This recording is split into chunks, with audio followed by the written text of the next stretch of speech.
the last week with our bulletin having that very dreary scene of the dark path as we started the series 4 weeks back about the pathway that gets painful. And we've all experienced that, and when we do, we usually do whatever we can to quickly reach for something that's going to help us feel better, fix our problem. If that doesn't work right away, we just start complaining. Matter of fact, when there's pain, people complain. That's just how it works. The normal reaction, it's the way everyone seems to do it, and I get it. I get it. And complaining, by the way, just so you understand the word, it doesn't just mean that we're telling people that we're going through a hard time. It's not just describing the fact that there's difficult things in my life right now. Complaining is really expressing our annoyance and our dissatisfaction, our frustration, our disappointment that all these things are happening to us. That's what complaining is all about. Well, maybe normal, maybe natural, maybe what people do, but it certainly is not, it's not mature, and it's not godly, and frankly, it's not helpful either. I know that people do it, but there's a better way to respond, and we've talked about several aspects of walking through the valley of the shadow of death, and whatever that might be, in small ways or big ways, when the shepherd leads us down a pathway that gets hard. We've looked at various kinds of pain in this series that the Apostle Paul demonstrates in his own life and things he was going through. We've looked at some things that we can try to mollify, as we said, or mitigate, or try and repair, but then there's things we looked at last week we can't. If we're going to be Christians, we just cannot, we can't fix them. But today we're going to look at just the last 4 verses of Acts 21, and we're going to see Paul set himself up to do something in Acts 22, which is deliver an amazing testimonial speech about his life with great concern for the people that he's speaking to. But the context is so important, and while this kind of leaves us on a cliffhanger here at the end of chapter 21, I want to just deal with these 4 verses where he sets up and resolves to do this. And as he does, I just think there's so much we can learn about the option of just following the pattern of everyone else, scurrying around to see what we can do to kind of fix our pain, and then if that doesn't work, just complaining about it all. Because, of course, as Christians, that really should not be our option. As a matter of fact, if you know the Bible, and I trust that you remember passages like Philippians 2:14 that says you shouldn't do anything with grumbling or complaining. It just should not be the manner of the Christian life in all circumstances, 1 Thess 5. Right? We should give thanks in all circumstances. We need to have a different approach, a much better approach. And you're going to see a spectacular response to Paul's pain in this text. So let's look at it together and see if we can't learn a few things we should be asking, some things we ought to be thinking, and then how we ought to act in situations where we find ourselves saying, I wish my life were different. I wish this hadn't happened. I wish I didn't find myself in this pain or have this diagnosis or have this trouble. But we are finding ourselves there. It doesn't seem to be changing.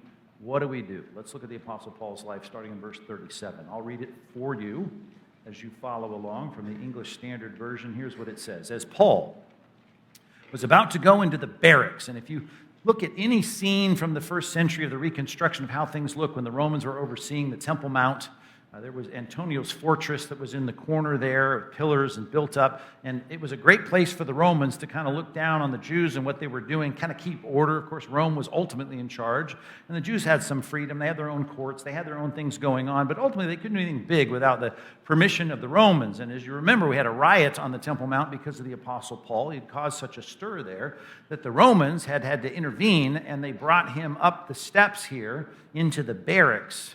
It's called. It's going to be an interrogation room where he's going to be interrogated. That's what's coming. But he says to the tribune, the guy in charge, the head honcho shows up, the one who's in charge of the garrison of the Romans there. And he says, may I say something to you? And he says, the tribune does, in response, do you know Greek? So we know he's saying this in Koine Greek. Koine Greek was the language of the common marketplace. Koine in Greek just means common, the common Greek of the day. There was Attic Greek that preceded that, and classical period of the Greeks, stuff you might read in classes you take in rhetoric or whatever. But you also had all kinds of other languages. You had, as we're going to see, he's going to address the people in chapter 22 in Hebrew. There was a dialect of Hebrew that was kind of the common Jewish household language, which is a dialect of Hebrew called Aramaic.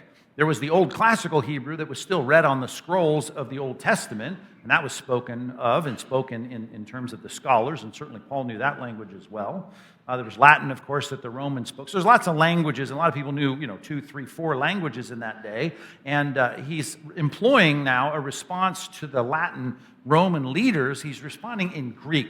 Now that differentiates himself from someone that he's responding now to, that there was some confusion, at least in the Romans' minds, as to who this was.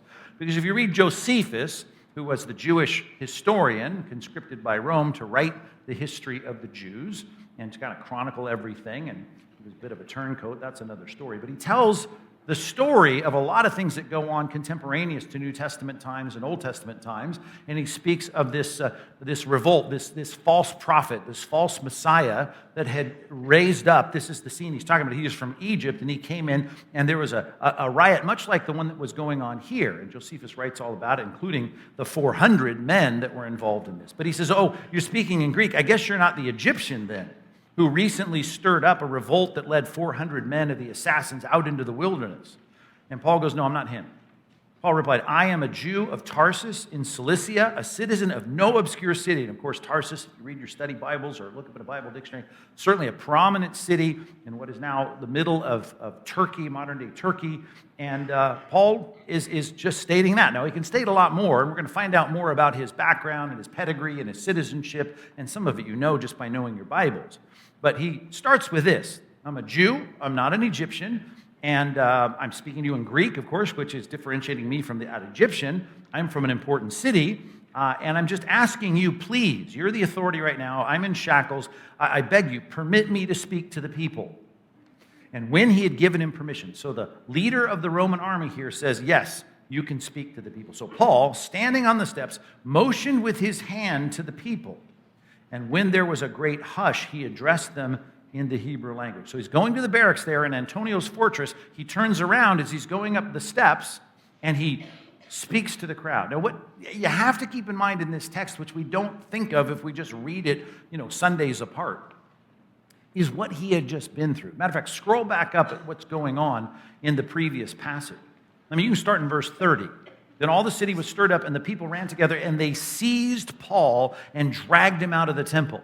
So you can picture this scene. Here he was a Jewish seminary grad. He was on his track to be a part of the Sanhedrin, the ruling court of Israel, and he's dragged out. I mean, his clothes, I'm sure, are not staying intact the way they were. If not torn, they're at least, all scarred and scuffed and wrinkled as they're pulling him off by the scruff of his neck. They shut the temple gates. They were seeking to kill him, verse 31. Drop down to the bottom, the last two words of verse 32. Right? They were beating him. And here the tribune had to go in with those Roman soldiers and stop them from beating him. And the tribune came up, verse 33, and arrested him and ordered him to be bound with 2 chains. So just as Agabus said, as he illustrated with the leather belt of Paul, right, this is now coming true in 2 chains. So I'm picturing him being chained around his feet, being chained in his hands, and now he's been dragged away with micro steps over to the Antonio's fortress. But the mob was so hostile toward Paul, it says they couldn't even walk him over there because it was a slow process. Verse 35 says he was actually carried by the soldiers because of the violence of the crowd. And Luke says it wasn't just a crowd, it was a mob. The mob of the people followed, crying out, away with him. Now you have to keep that in mind. Because when you see him here going to the barracks, arrested, in chains, beaten. Now, I don't know, you got in fights in junior high or whatever. In my fights broke out several times a day in my junior high school. And maybe I got in 1 or 2. We can talk about that another time. Sometimes winning, sometimes losing. But you know what you feel like, getting beat on. Right? I had an older brother. He made that his sport. I know what it's like to get beat on. And you do not feel like preaching at that point. But this is what he's going to do. He's going to ask the Roman official, hey, can I ask you a question? And it's going to get around to this question. Can I speak to them? Now, if you're being hauled off after a beating of a mob that wants to kill you, I just want to ask you the question. You're going to be on the phone with your attorney. You're going to be calling your friends, bail me out of here. I can't believe what happened. You're going to do what everyone does when they go through a hard time. Do things to try and alleviate your own pain, and if it doesn't get fixed right away, or if it takes longer than you think, or even if it is getting fixed, you're probably going to complain about it because you're mad at all this stuff that's going on. right? And you might be mad at people, you might be mad at attorneys, you might be mad at the cancer, you might be mad at your job, you might be, I don't know what you're mad at, the economy, the president, you're mad. But here's what the Apostle Paul does. He's asking, I'm thinking, just keep your mouth shut. Get into the barracks. There's safety in there. They're going to give you water. They're going to, I hope, just keep you away from the violent mob. And no, you want to say, hey, can I talk to these people? And because you know, you've read the book of Acts before, I trust. You may not remember all the details of chapter 22, but let me just tell you, it's not some excoriating diatribe that he gives to these people. He turns around and shares his testimony. He shares the gospel with them. He's turning around to minister to the crowd that just beat him up. Now I'm thinking, what do I do when I'm in pain? What do I do when I get some diagnosis, or I go through some financial setback, or I got relational problems, or things at work are falling apart? I don't have this as a natural reaction. This is a mature and godly reaction, and it is a helpful reaction. And Paul is saying, how can I help in this situation? And I want to help starting with these people that we know in his heart he cared for. Romans 9, Romans chapter 10, he cared for them. He prayed for them. He wanted them safe. They were misunderstanding who he was, and he wanted to minister to these people. Can I speak to them? And that's what chapter 2 is all about. Chapter 22 is all about. Chapter 22 is about him sharing this message that he's going to share. We'll look at it in the next series in detail. That's just a big deal. And I would say this, if you're going through a valley, going through a hard time, you're struggling, things are not going right, financially, relationally, legally, medically, whatever it is, you're starting to feel that pinch, or you're going to feel it next week, next month, next year. Here's what you should do. You should ask this question. Number one, you should say, how can I serve amid this pain? It's painful, but how can I serve in the middle of this pain? Because here's what pain generally does. It puts you in a new position, usually surrounded with new people and new environments and opportunities, and you need to say, is this painful circumstance now opening up an opportunity for me? What can I do to serve? Now, that's not our natural reaction. We care about ourselves, we care about our own comfort, we care about our own relief. And here the Apostle Paul is saying, and we should follow this great exhortation, follow me as I follow Christ. And you know what Christ was all about? Most of his ministry was done during people that were hating him and people that were persecuting him. He said, I came to serve, right? I didn't come to be served. I came to serve and to give my life as a ransom for many. And Paul, he's not going to die on a cross for anyone's sins, right? But he's going to serve, and he's going to spend and be expended for the souls of people around him. And when pain comes into his life, none of that's off the table. It's just a new opportunity, a new environment, a new situation in which he can serve. Now, he's a missionary, he's a preacher, right? You're still always going to use your words, I'm sure, in whatever service you do, but you need to ask yourself the question, okay, I didn't expect this. I didn't expect to be stuck here or put into this or have this problem or be on dialysis or whatever you're going through, but what can you do in that situation? Say, how can I serve? That's the godly response. That's going to take a few things. So let's build some subpoints here. Number one, here's what it's going to take. You believing in the sovereignty of God. Now, I know that was earlier in our series, but let me just re-emphasize that. You have to believe in the sovereignty of God. Sovereignty, right? God's administration of all things. God is a God who is not saying this, and you know this theologically, but you need to know it personally. That God is not going, oh no, Paul just got arrested on the Temple Mount. Oh, Plan B. What do we do now? Right? God is not stressing about that. He's not wringing his hands. And you know, he's not thinking that about you when you get a cancer diagnosis. He's not thinking that when you get the pink slip and you get laid off at work. Right? When you get evicted, when you get served papers. He's not going, oh man, poor guy. Tom, I didn't think that would happen to him. I can't believe it. What do we do? Angels, we need a meeting. What are we going to do? Why? Because God is sovereign. See, Job feels the pain of all the terrible things that are happening. Thieves steal his stuff. Right? A storm kills his kids. Right? Whatever it was in his body, bacteria, right, attacks his flesh. But here's the thing we know about the book of Job, which is true in every circumstance of suffering in your life. All of it is on the leash of God. All of it is on the leash of God. God is distributing this and allowing this only insofar as he allows it. And this is how it is. Even as Martin Luther liked to say, Satan is God's Satan. It's the Lord's Satan. And he operates on the leash that God allows. So nothing has happened to you that is a surprise. We've dealt with this earlier in the series, but not a bird falls from a tree apart from your Father. None of this happens without God's oversight. Nothing is outside the purview of God. Your divorce, your cancer, right? Your job, the fact that you can't afford a house or you can't have a baby or whatever your problem is that you're stressing about that is your valley of the shadow of death. I'm not minimizing the pain. You should have pain. Pain is real. We're not Christian scientists here, right? We understand the reality of evil and we grieve over that and it hurts and we recognize the pain of all that. See, but we understand this. First of all, we believe that God is sovereign. Now, let me remind you of something that all of these trials should do for us. Jot this down. James chapter 1, verse 2. Just start there in your minds. And we don't even know this passage, but let me quote it for you. It says that we ought to consider it all joy when we encounter various trials. Right? Consider it all joy, my brothers, he says. So these are Christians he's talking to, when we encounter trials of various kinds. So you have all kinds of trials. And do you know what the next line is? Because you need to know that the testing of your, what's the next word? Faith. So all the previous valleys, all the times the turns and twists of your life took you into a dark, shadowy time. You know what you should have come out with? Increasing faith, deepening faith, sterling faith, tested faith, forged faith. And you're saying, I now believe that God is not only sovereign, but God is good, and he's knowledgeable, and he knows what's going on. He's not only knows it, but he's planned it all from the beginning. As Psalm 139 says, there's not a day of my life that was not planned out. How vast is the sum of God's thoughts toward me, is one poetic way it's put. And it says, and all the days of my life were written in a book, so to speak, even before there was yet one of them. So I know this, there's nothing that God goes, oh, I can't believe that happened to Mike. Not a single time God thinks that. Because all of this is working out a plan out of a God's CEO's office where he works everything after the counsel of his will. So you need to build in every conflict, every difficulty.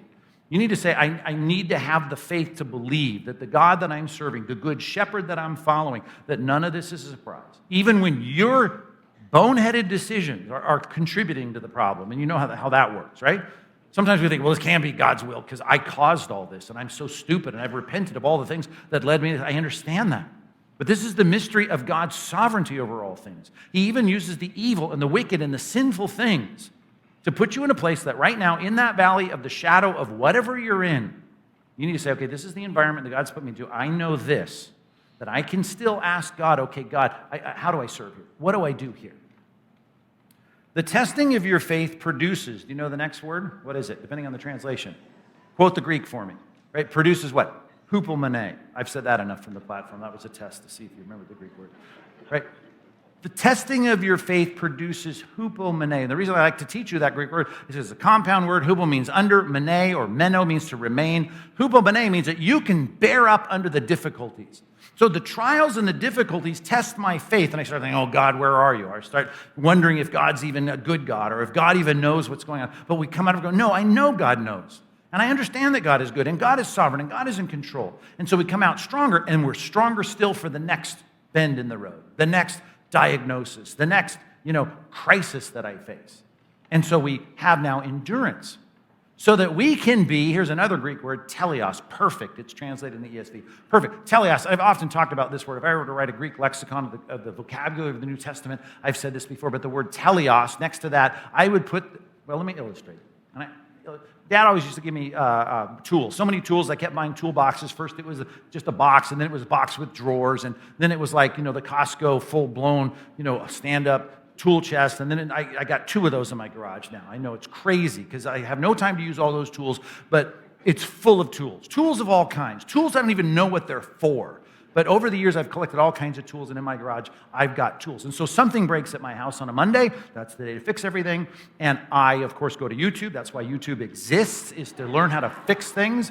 And so I look at it, and the guy goes, rah, rah, rah, rah, here's what you need. And it looks so easy on YouTube, by the way. But they lay out the tools, and they say, here's the tool you need. You want to get this under the sink, you got to have this kind of faucet remover tool, special thing. And when they show me the tool, I go, oh, that looks familiar. I've seen that. And so I go out into the garage and I hunt and I go through 5 or 6 drawers. They're not very organized, but I find it. There it is. And then sure enough, I take that tool and I get under that sink and I get on my back after I lay the towel down to keep my back from hurting. And I get up in there and sure enough, that's it. And it takes that faucet off and it's the word teleos. Perfect, right? It's just right.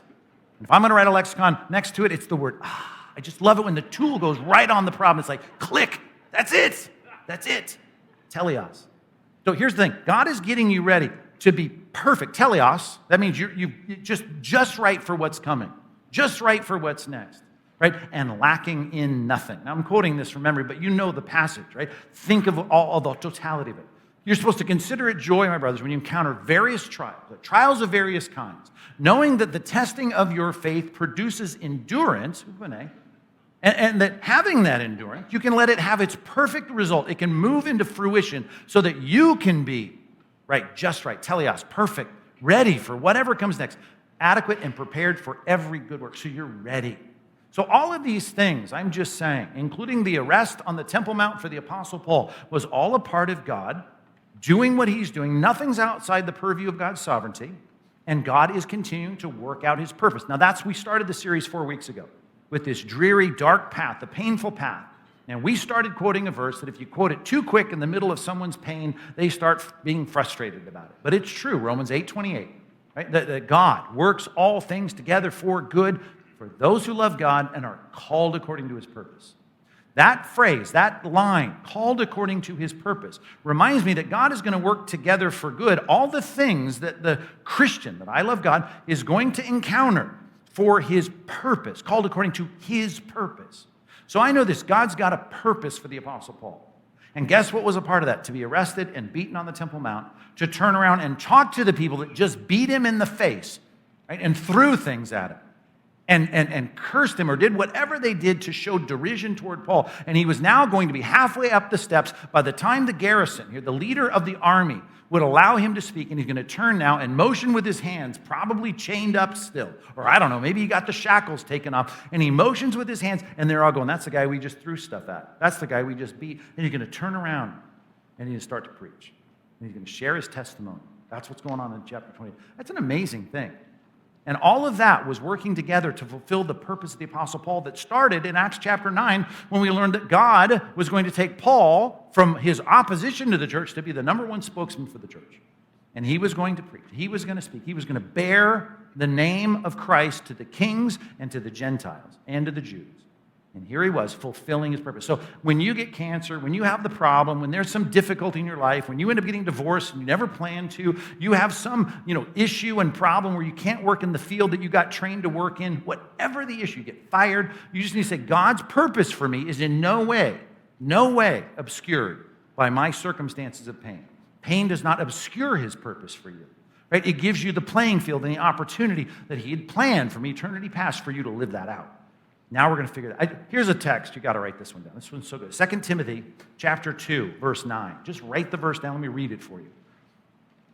Paul says, because I was preaching the gospel, he says, I am suffering, bound with chains as a criminal. And he's not complaining. He's just saying, here's the situation. And here's how I know he's not complaining, because he says, but the word of God is not bound. Right? That's just a great line. I am bound as a criminal, and I'm suffering here. But here's the deal. God's purpose is not bound, because God's purpose with me is to get the word of God out through me. So it's getting done. God's getting his purpose done even when I have these problems, even when I have this pain, even with the thorn in my flesh that I prayed reflexively would go away. It hasn't gone away. I'm still struggling. I'm still suffering. My spouse has died, right? My house I was evicted. Whatever the situation. Now I'm saying this is a divine opportunity for me to fulfill my purpose. How can I do that? By the way, back in your minds to James chapter 1, after he says you got to think about your trials as the forging of your faith so that you can be ready to do whatever God has you to do. And God's going to have you do those things within the trial. And when you come out of the trial, it says this, now if any of you lacks wisdom. Do you know that verse? Right? Let him ask of God. And now let me see if I can quote from memory here the next part. Who maybe sometimes might possibly give you some wisdom. If you don't mess it up like you did last time with the wisdom he gave you. Is that how that verse goes? Correct me now, Sunday school grads. Who gives to all, not just missionaries and pastors and theologians. He gives to all generously, right? Without reproach. He doesn't say, what'd you do with the wisdom I gave you last time? I can't believe you're back to ask for more wisdom. No reproach.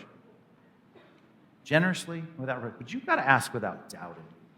So you need the faith to say to God, God, help me now. How can I Take this trial, this struggle. How can I be useful in this? How can I help? How can I be salt and light? How can I be your ambassador? Ambassador in chains, ambassador in a hospital room, ambassador in an empty house without my husband. How can I be the ambassador you want me to be? You got to ask that question. And don't just ask it of yourself, although you have some history in the scripture and history of walking with Christ. Some things might immediately flood your mind. But do what it says there in James chapter 1, verse 5. Ask for wisdom. Because God says he gives generously. You just got to ask. But don't ask like you don't think you're going to get it. I'll give you wisdom. That's such a great passage. He gives generously to all without reproach. But you better ask without doubting. Because if you're a doubter, you're like the waves of the sea, driven and tossed by the wind. So we need to know this. Your trial, whether it's right now, next week, next month, or maybe even the one you came out of, it was all a part of God's plan, and it is going to be useful for God fulfilling his purpose in you. That's a fundamental, bottom line, foundational predication of everything that we teach as Christians, because that's what the Bible says. God's revealed himself that way, and all of this needs to be seen as an opportunity, a divine opportunity. Ask, how can I serve amidst this pain? So important. Now back to our text. Some weird stuff starts happening. This, multilingual seminary grad is going to ask the Roman, right, who knows Latin, going to ask him in Greek, hey, can I say something to you? And he goes, you're speaking in Greek? Now, I don't know if Paul thought he was being mistaken for the Egyptian. I doubt it, but maybe. I don't know. But God certainly uses the fact that he's going to speak in Greek. This is an important thing. You look at all the commentaries trying to see all the nuances of this. But he doesn't stay in Greek. He goes on now to say in Hebrew everything he's going to say in chapter 22. And there is some debate whether that's the Hebrew dialect. Is that the dialect of Aramaic? Was that the common household language of the Jews? Or was that maybe the scholarly language of the learned scholars of Judaism? It doesn't matter. All we see in this text is there's clearly a shift in terms of language. And even the way he speaks to him, he doesn't just turn around and start talking to the crowd. He asks the authority, and he says, I beg you. I mean, look at the middle of this passage. When he says, you're not the Egyptian, he says, no, I'm a Jew, Tarsus, Cilicia, a citizen of no obscure city. So even that's bolstering this request. And it's not like I'm nobody here. I come from an important city, an outpost of Rome. And I beg you, permit me to speak. I beg you, permit me. Give me permission to speak. Even the deference he shows to kings and those in authority, in this case, the tribune who's in charge of the Roman soldiers. Hey, I just beg you, sir, please, let me speak to this crowd that just beat me up. Just a lot of finesse here. And a lot of interesting moves, even in language, to show Paul's thinking very strategically about this. Okay? Because he wants to be effective. Number one, he wants the right response because he wants to serve. So he's going to do things to set it up so that he can serve. He's going to ask with the right kind of deference and polite request to the Roman soldier. He's going to think, well, I got to do this. Now's the time I'm going to talk to these people, but now I'm going to shift the language to Hebrew because that's going to mean something in a certain way. It's going to speak to them, even though they're trilingual, I'm sure, there on the Temple Mount.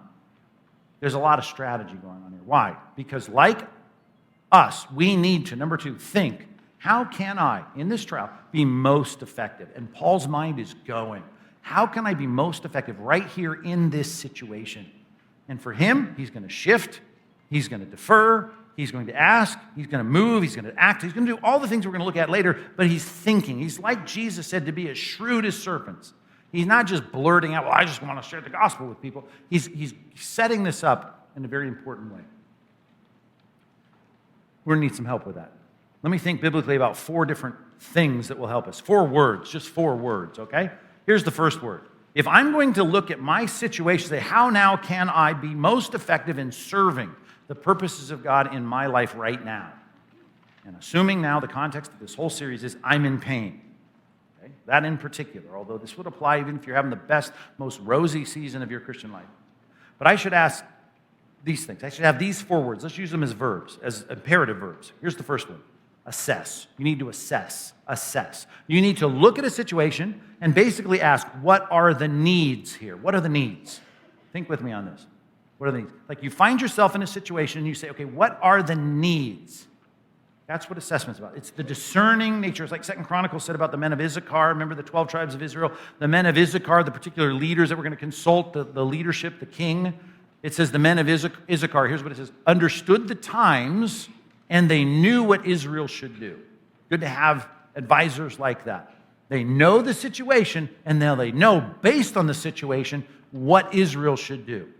Now, that's good on a national level, and we should sit in committee meetings, I suppose, thinking about church planting or thinking about missions work overseas, and we should strategically think about those things in the big scale, right? Just like the men of Issachar. Knowing the times, like what's the best thing to do? What's the best way to go about it? How should we assess what the needs are? That's helpful. But I want us to think that way individually about my own life.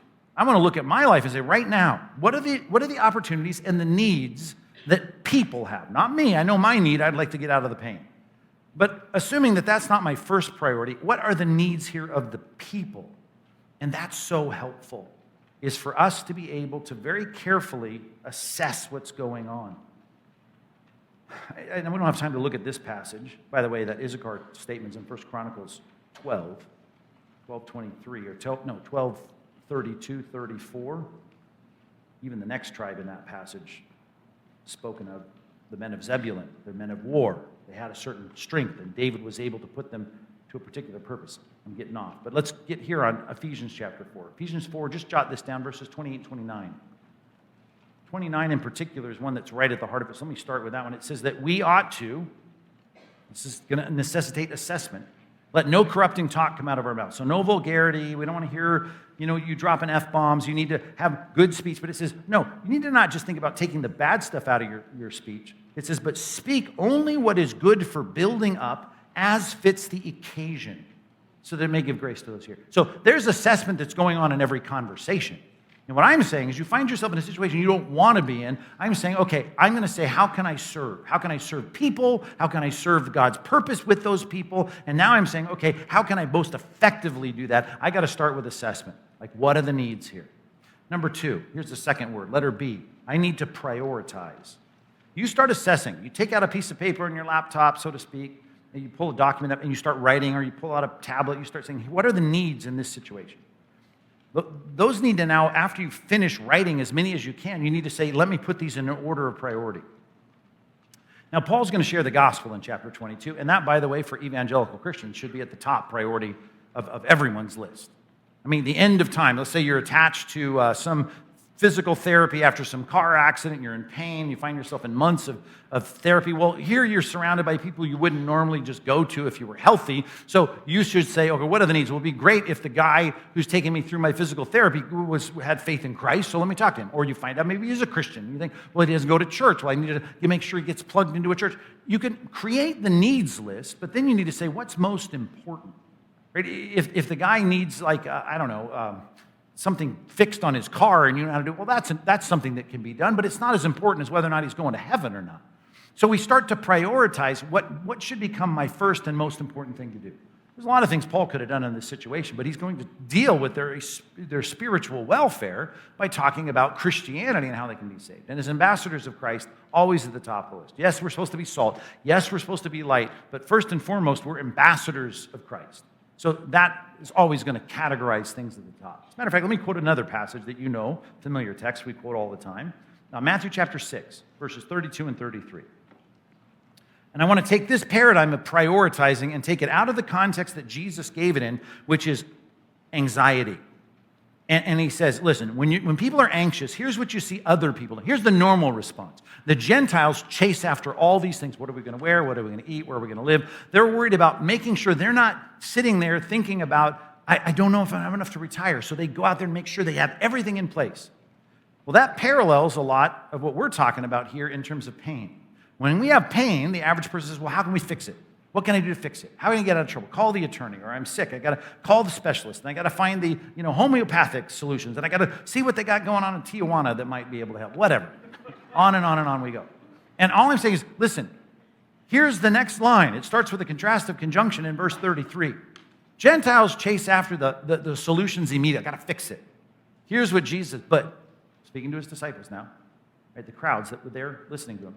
He says, seek first the kingdom of God and his righteousness. And all these things, they'll be added to you. God will take care of all that in whatever measure he wants to. And I'm not saying you shouldn't go to the doctor, right? If you get your leg cut off, you probably should seek some help for that. Thanks. But here's the thing. You need to realize that your whole thing about, like, how can I get back to peak performance, and I want to do that, 5K next year, and whatever. This is a silly illustration at this point. But you need to say, that's not my top priority. My top priority is to seek first the kingdom. It's not that I don't care about what I'm going to wear or if I have enough to retire. Whatever. Okay, those are legitimate concerns. But the Gentiles, and it's a strong verb. I always translate it when I quote it offhand as chase. I think the ESV may say run after all these things. But it's like they're desperate for it. Well, Christians should seek first the kingdom of God. And I'd say the same thing in pain. You're struggling. It's not like Paul's just rushing in there to find an attorney to get him out. Or let's get a bunch of Christians together to fix. It's like, no, let's not think about my thing immediately. Let's think about the need. And so he's prioritizing the need, and the need really at the top of the list is not his own comfort. It's not his own release. It's what are the needs of the people around, and what are the most important needs in those people. So you have to assess needs. You have to prioritize, okay? Here's another one. Let's just put it this way. You have to strategize. As long as I already quoted the verse, we need to be as shrewd as serpents. We need to strategize about the effective way in which we fix this problem. They have a need. How do I fix it? And Paul is assembling in his mind clearly in this whole passage, not only about what he's going to say, but the languages he's going to say it in. What exactly do I do? What exactly do I say?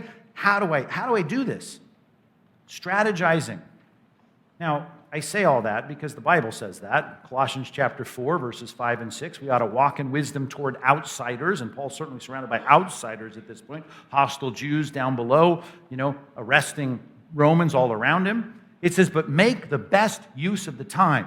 Well, what's the opportunity? No, do the best thing. Do the most important thing. And he says, let your speech always be gracious, seasoned with salt, so that you may know how to answer each person. So you need to think clearly about taking this and most effectively doing that. Now, when I say that you need to think about, you're in a painful trial. How do I meet the needs of people around me? How do I prioritize those? And now I say, how do I best get those things done? How do I best address those needs?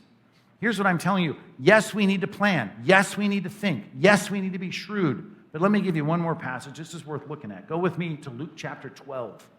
Luke chapter 12. It says in verse 11 and 12, Luke 12, 11 and 12, that it's going to happen. You're going to have opposition. You're going to have painful trials. And in this case, just like Paul, you're going to be brought in before synagogues and rulers and authorities. And he says, do not be anxious about how you should defend yourself. Now, it doesn't say you shouldn't think about it. Of course you should think about it, but I'm not going to be anxious about it. Or what you should say. Should you prep something in your head? Of course you should. But you should not be anxious about it. Why? Because you know this, you're not prepping alone. Because this isn't a purpose about your comfort. This is the purposes of God's objectives in the people around you. When you go to that place to deal with that situation, God has purposes, and you're just trying to align yourself with those purposes. So the Holy Spirit certainly cares. For the Holy Spirit will teach you in that very hour what you ought to say. So I'm strategizing, but I always strategize with faith. I always strategize with belief that God wants to get this done more than I do. If I'm trying to take my interest and my efforts and direct them to what are the needs in this situation now that I find myself in this trial, I know this. God's Spirit certainly wants to get that done. God's Spirit certainly wants to help me know how to do it. What do I say? What's the best way to do it? What's the most efficient way to do it? We need to assess, we need to prioritize, we need to strategize, and just because this is happening, even with the change of language, which takes me back to a principle we've already camped on, so real quickly, let me just use this word. We need to contextualize in the best sense of the word. 1 Corinthians chapter 9, verse 22, we need to contextualize. To the weak, I became like the weak, after a long list of what he has become in whatever context he's in. Why? So that I might by all means win some. Right? Become all things to all men, that I might by all means win some. He is going to try to make this work on every level. You think he cared about the Romans in the conversation? Of course he did. You think he cared about those Jews on the temple? Yes. And he was going to contextualize his message in every situation. If you don't think that's a biblical concept, I would just tell you to go through the Gospels and look at Jesus encountering non-Christians and him sharing the gospel with tax collectors, with Zacchaeus, right, with the woman at the well, the Samaritan. Just look at every time he's sharing the gospel with the rich young ruler, you will never find him sharing that message the same exact way twice. You just won't. He's always contextualizing. Doesn't mean the truth doesn't mean the truth changes. It doesn't. But his method, his approach. And you need to give more thought, not just to how you can get out of your pain or how you can complain about your problem. But God, how can I be useful in this? And it starts with you saying, I want this to be an effective use of my life in this trial. Assess, prioritize, strategize, and contextualize. Verse 40. Back to our passage. If you turned anywhere, I think you did. I think I had you turn. Acts chapter 21, verse 40. And when he, that's the tribune, it's the one in charge, gave him permission, that's Paul, gave permission, Paul standing there on the steps, motioned with his hands. Now remember, he's probably got a split lip, his eye is probably starting to swell. I don't know how bad he looked. His clothes certainly weren't looking the best. Didn't look like he did when he got up in the morning. He's been through a riot. He motions with his hands to the people, and there was a great hush. You can imagine, even if you were throwing stuff at this guy's turning around, he's going to say something to you, and there was a great hush, and he addressed them in the Hebrew language. Even that strategy there, we've seen that. But he is now going to, I just want you to notice what you would want to do and what he is doing. Two different things. Right? I don't want to preach a sermon of forgiveness and grace to people, right, that have just been beaten on me. That's why Jonah didn't want to speak to the Assyrians. Why? Because the Assyrians were beating on the Israelites. He didn't want to turn and give them a message of faith and repentance. He didn't want that. And yet Paul was doing this very unnatural thing. Let me see how I can help these people, even the people that have caused the trouble. Right? Think about that. That's just an amazing approach to the problem. And he does it. Not tomorrow, not next week, not next year. He's doing it right now on the way up the stairs to the Antonia Fortress. He's about to go into the barracks where he'd get a little relief from people throwing things at him. And instead, right now, right here, halfway up the stairs, I want to talk to them. I want to help them. That's a big deal. I would say this, we need to act in that way. Let's put it this way. Number 3, you need to act while and when, or I put it this way, when and while you can. Because your actions in your trial shouldn't wait until you've dried all your tears, shouldn't wait till you feel healthy, shouldn't wait till you feel cared for, shouldn't wait until you're on the outside end of this, or till you see the light at the end of the tunnel. Start serving now. Start evangelizing now. Start helping now. Start being a blessing now, even in the middle of your pain. Do it now. Because here's why. A few things. You see the questions on the back of the printed worksheet, or you scroll down on the digital worksheet. I've got those questions every week. I give you 5 questions. Look at the first question. I got 3 verses there.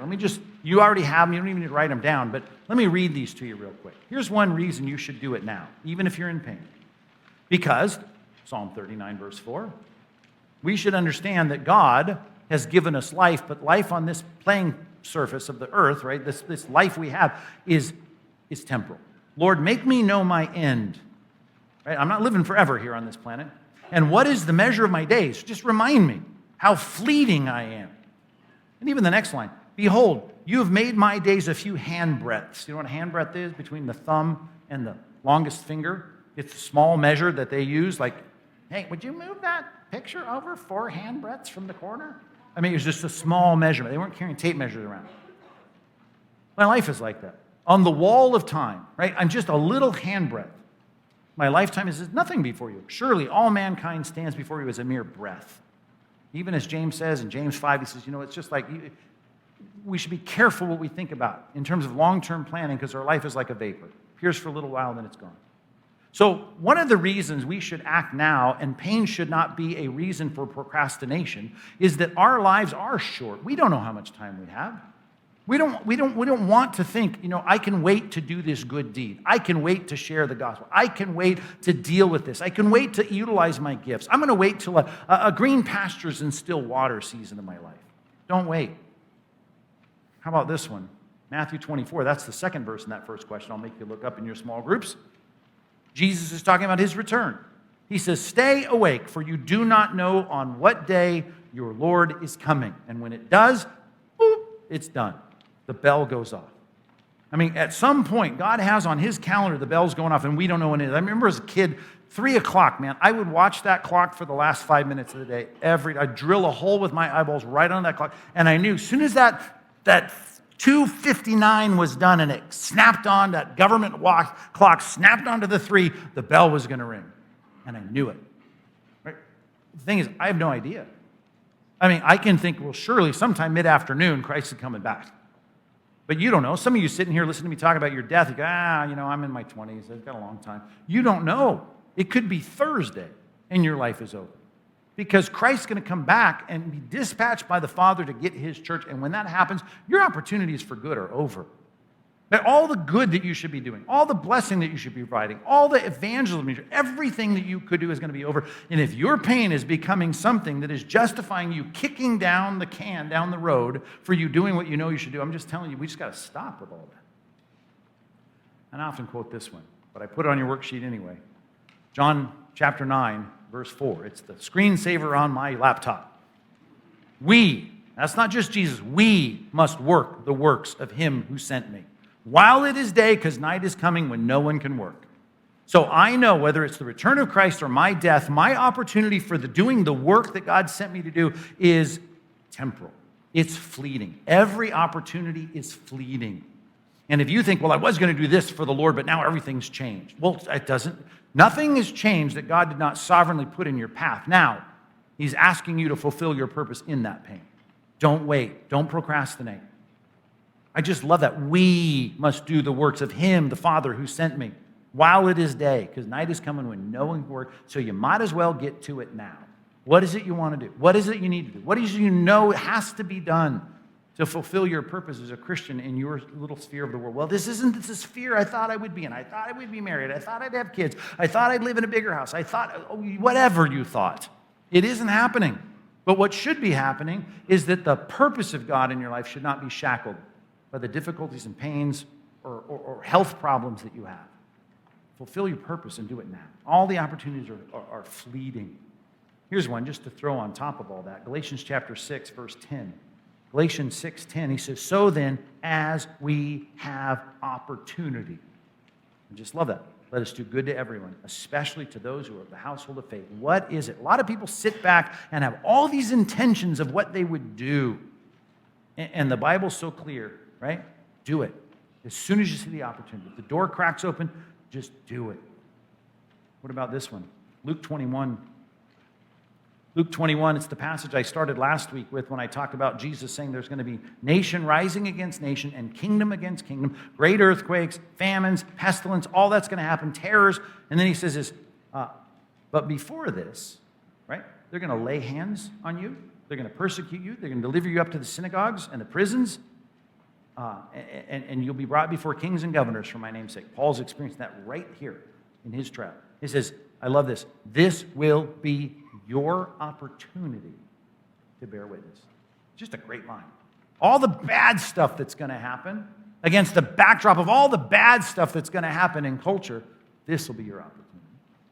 You've got to see the struggle that you're in as an opportunity. You have to see the valley of the shadow of death as an opportunity. You've got a job to do. We've got to act when and while we can. And all of that is fleeting. One more passage, please. 1 Peter chapter 4. 1 Peter chapter 4. All these things kind of tie together in this great text about our stewardship. Start in verse 7 with me. Follow along as I read this great text. 1 Peter chapter 4, verse 7. The end of all things is at hand. At any moment, return of Christ or my death, I just know it could be over at any time. Therefore, be self-controlled and sober-minded for the sake of your prayers. You ought to be praying. You ought to be praying for wisdom. You ought to be praying for boldness. You ought to be praying to fulfill your purpose. Above all, keep loving one another earnestly. I'm not talking about finding relief and comfortable life for you and tranquility and comfort and peace. What you need to do is love. You've got to love the lost by sharing the gospel. You've got to love Christians by doing the things that God has equipped you to do. Love covers a multitude of sins. Even evangelism is going to blot out a multitude of sins. So no excuses with problems and offense, but ultimately you got to get to work at what you're supposed to do. Number 9, verse 9, show hospitality to one another without complaining. Well, if I had a bigger house, I could do more. If I just had, stop. Just do what you're supposed to. Be kind. That word, by the way, hospitality, is loving outsiders. Get people in your sphere and start to serve them that you wouldn't normally, like Paul is with Roman soldiers and with Jews that want to kill him. as each has received a gift. Paul's a preacher. He's about to preach. Use it to serve one another. That's the whole tenor of this whole sermon. As good stewards of God's varied grace, what can you do in this situation? What are the needs? I've assessed them. I've prioritized them. I've strategized. I'm going to contextualize, and I'm going to go and get this done. Whoever speaks, hey, you better speak like it matters, like you're pulling back the curtains of heaven to show people God. That's what oracle means. It's like you ought to speak as though it matters. You ought to speak so as for people to listen, right? And the great hush comes over the crowd, and Paul's going to lay it on them.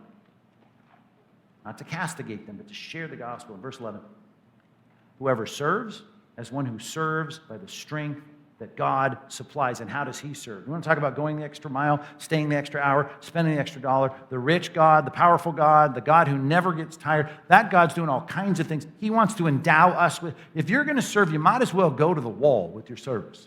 You might as well stay the extra hour. You might as well spend the extra hour. You might as well do whatever it takes. Go the extra mile. You got to do it. It's like God is empowering you in order that in everything God may be glorified through Jesus Christ. To him belong glory and dominion forever. It's like the Dayspring card just keeps getting higher and more lofty in this last sentence. And then you might think, well, that sounds great, and I could just imagine doing that when everything is tranquil, and there's green pastures, and there's still waters. Yes, I want to do that, but I can't do it. I can't do it with this stuff I'm dealing with. Beloved, verse 12, do not be surprised at the fiery trial when it comes upon you to test you as though some strange thing were happening to you. All of what's said in verses 7 through 11 are certainly true even if you're in the middle of a fiery trial. That's the whole point of this series in chapter 21 of Acts. But rejoice insofar as you share in Christ's sufferings. By the way, when Jesus said, I've come to serve, not to be served, to serve. Right? Did that service come when he was walking by still waters and in green pastures? Most of it was in the valley of the shadow of death, when people were throwing rocks at him, when people were wanting to kill him. Right? How much of the ministry of Christ took place when he was encountering opposition? Like most of it. And I'm just saying, if you're waiting till things get better, now's the time. Rejoice insofar as you share in Christ's suffering. He was a servant in the midst of his suffering. I want to serve in the midst of my suffering, that you may also rejoice and be glad when his glory is revealed. Because you're going to say, attaboy, it's exactly what I want. That's what I did. That's what Paul did. That's what you did on the other side of the globe 2,000 years later. Attaboy. And you can rejoice when you hear that kind of commendation. Doesn't matter if it's insults. Doesn't matter. God's blessing sets on you. I just love that. You are blessed because the Spirit of glory, the greatness of God, rests upon you. You got to act when and while you're able. You got to trust God to make the difference he can. God can work through what you say. God can work through what you do. You just have to be saying, I want to align myself with his purposes. D.L. Moody was uneducated largely, right? Self-taught, just in the Bible. He used bad grammar. Some of his theology was a bit whacked, but he was committed to seeing people brought to faith in Christ. And he shared the gospel with one guy who came to faith under his ministry. He was a Cambridge student. He was a star athlete in Cambridge athletics. He was a trust fund baby. He had all kinds of money endowed to him. And he was the rich young ruler, if you will, of Moody's ministry, one of them. And unlike the rich young ruler of Matthew 19, this young guy, he listened to the gospel and he responded. And he had everything that would make his life comfortable, everything that would make his life convenient. And he said, you know, what is the need? He assessed the needs. And he started, because of his life choices, because he decided to follow Christ, a lot of his life got way, way harder. You should look up his story. But he goes to say, where are the needs? And in his day, the biggest needs in the world that were talked about was the need in China. It was like the gospel wasn't going anywhere in China. So he got involved in missions in China. And this guy put all this comfort aside to say, I want to be useful to God. He strategized. He was smart. And the work that God did through this guy, very, very impactful. You should read about it. He had a great name, by the way, for a college athlete with a lot of money. His name was Stud. Do you like that name? C.T. Stud. Look him up. About 130 years ago. Did great things for the Lord. But he wrote a little poem, and that poem has been set to music, and that poem, maybe you've heard it, is a good summation of all we see here Paul doing in Acts 21. He called his poem, Only One Life. And that's really all you got, right? Here's one of the most poignant lines. Only one life, yes, only one. Soon will its fleeting hours be done. Then, in that day, my Lord to meet and stand before his judgment seat. Only one life. 'Twill soon be past. Only what's done for Christ will last. What won't last is your complaining.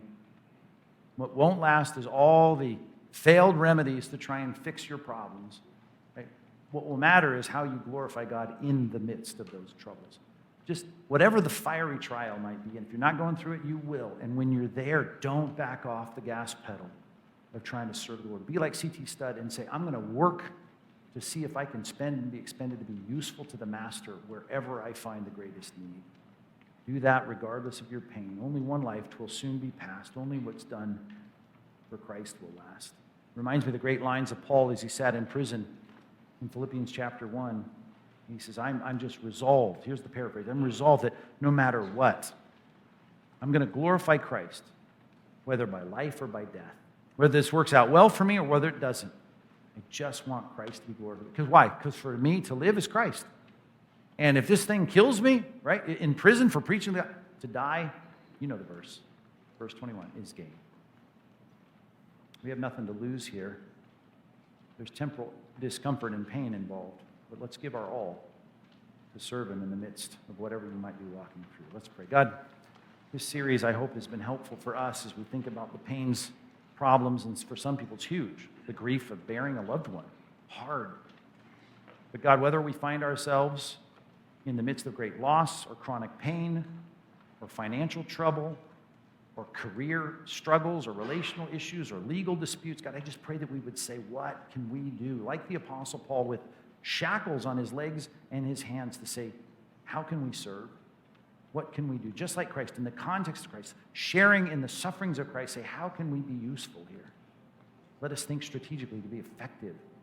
Let's assess all the needs. Let us put first the kingdom needs first. What are the biggest, far-reaching things that we can do for good in this situation?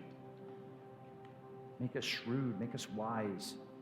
Let us prioritize well. And then, God, let us never wait. Let us work and do it now, whatever it might be. God, I know a lot of people in this room are saying, well, I can't because I hurt too much. I pray that we would see even the therapeutic aspects of us putting our hand to the plow and not looking back, even when it's hard. Drying our tears just with the headwinds of the heat of summer as we try to go out and do the work in the fields that you've called us to. So God, give us what we need, empower us, give us strength to serve you, come what may. In Jesus' name, amen.